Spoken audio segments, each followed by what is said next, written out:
तो हेलो दोस्तों, तो कैसे हैं आप लोग। और अभी दोस्तों रात के लगभग 3:58 हो चुके हैं और मेरे को अभी बिल्कुल नींद नहीं आ रहा भाई। मैं क्या बोलूँ भाई।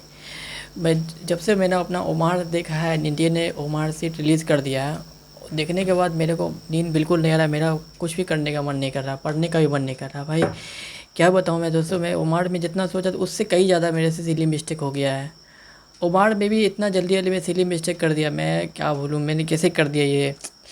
अब मेरे को उम्मीद ही नहीं रहा भाई कि मैं कभी कर पाऊँगा नीट की तैयारी। और नीट कभी निकलेगा मेरे से, नहीं निकलने वाला है। क्योंकि भाई अब नीट का मतलब देखिए, और फील्ड में क्या होता है कि जाते हैं तो आप सोचते हैं कि कोई ना कोई कॉलेज मिलेगा उसमें सक्सेस है, जैसे कि जेई में। लेकिन नीट में बच्चा जाता है तो यही ख्वाब देख जाता है कि उसको एमबीबीएस सीट चाहिए, उसको बीएमएस नहीं चाहिए, उसको बी मतलब बी एम बाम्स नहीं चाहिए, उसको मतलब कोई दूसरा फील्ड चाहिए ही नहीं, उनको सिर्फ एमबीबीएस चाहिए। और एमबीबीएस इतना हलवा नहीं है, अब तक समझ आया। पहले समझ नहीं आता था, अब समझ आ गया भाई एमबीबीएस बिल्कुल हलवा नहीं है। चाहे इसमें आप 10 साल भी दे दोगे ना, मैं सोचता था कि 2-3 साल दूंगा 12 के बाद तो आराम से हो ही जाएगा। 10 साल भी दे दोगे ना तो भी जरूर गारंटी नहीं कि आपका नीट आपका क्लियर हो जाएगा। इसके पीछे बहुत बड़ा चीज़ है जो हम लोगों को समझ नहीं आ रहा है। इसके पीछे कुछ है, मतलब ऐसा कि मतलब सिस्टम ही ऐसा है कि मतलब जो क्या बोलूँ मैं भाई। कुछ चीज़ें हैं ना जो हम लोगों को सोशल मीडिया पे या फिर हमारे सर या फिर हमारे जो यूट्यूब चैनल पे जो सर पढ़ाते हैं या फिर हमारे जिससे कोचिंग वाले सर पढ़ाते हैं वो हमको कभी नहीं समझा पाएंगे। कुछ चीज़ें हम लोगों से बच्चों से छिपी हुई है।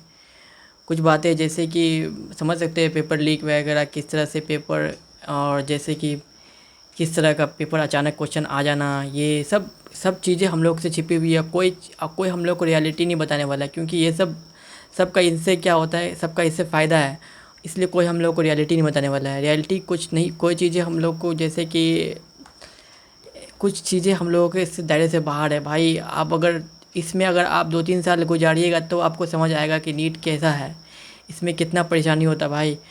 अब मेरे को समझ नहीं आ रहा कि मैं नीट करूँ कि छोड़ दूँ भाई। क्या ही बोलूँ भाई मैं। नीट हम तो क्या सजेशन देते हैं कि भाई कि नीट तो अगर आप अभी फ्रेशर है ना, अगर आप बहुत इंटेलिजेंट है तो ही, अगर आपको लगता है काबिल है, आप पढ़ने के योग्य रखते हैं तो ही आप नीट में आइए। लेकिन अब वगैरह आप नीट में मत आइए। अगर आप एवरेज स्टूडेंट है या फिर आप सोचते थे कि मेरे 11-12 ख़राब हो गया तो मैं ड्रॉपर में अच्छा कर लूँगा, ड्रॉप ईयर में कभी नहीं अच्छा कर पाएंगे। ड्रॉप ईयर में भाई नहीं हो पाता अच्छा। आप सोचते अच्छा कर लेंगे, नहीं कर पाएंगे भाई। एक साल में आप क्या कर लेंगे। एक साल में क्या, ऐसे 2-3 साल ऐसे 2-3 महीने ऐसे पढ़ा देते, आप सोचिएगा कि एक साल पूरा मेहनत कर लेंगे, नहीं कर पाएंगे। कंसिस्टेंसी नहीं कर पाएंगे, कुछ ना कुछ टाइम बर्बाद होगा ही। और आप सोच रहे हैं कि ये एक साल एक महीने का फिर नेक्स्ट ईयर करूँगा, ऐसे ड्रॉप लेते रहिएगा, आपका 10 नंबर से 15 नंबर से भी छूट सकता है। आप कितना अच्छा नंबर लेगा तो भी नहीं हो पाएगा। कुछ क्वेश्चन ऐसे होंगे जो आपसे नहीं बनेंगे, आप उससे छूट ही जाएंगे।